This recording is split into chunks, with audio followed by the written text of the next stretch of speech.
Hindi ko naman po alam na bibigyan po nila ng mali siya yung ginagawa ko. During online class po, 6 p.m. po yun. And then, siya po ay recitation that time. So, ito, gamit ko po kasi is yung tablet ko.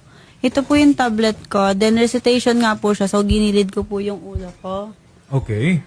Tapos, ako po kasi nun, sir, is, aminado naman po ako na, nag-google po ako nun. Kaya po, iniwas ko yung ulo ko para hindi po makita.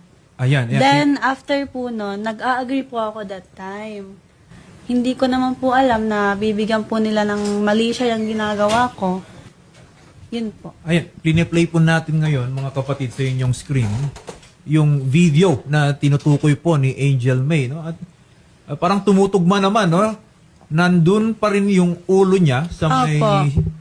screen, although yung part lang ng tenga. Opo, and- ano pong ginagawa niya? Tumatango kayo? Opo, nag-agree po ako sa sinabi ng kaklase ko. Kasi tama po yung sagot niya based sa search ko.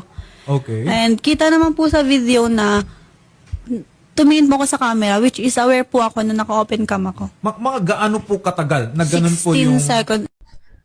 Te, sinong niloloko mo? Kahit grade 1, hindi maniniwala sa'yo. Kung sinabi mo na lang na humihigop ka ng sabaw, baka may naniwala pa sa'yo.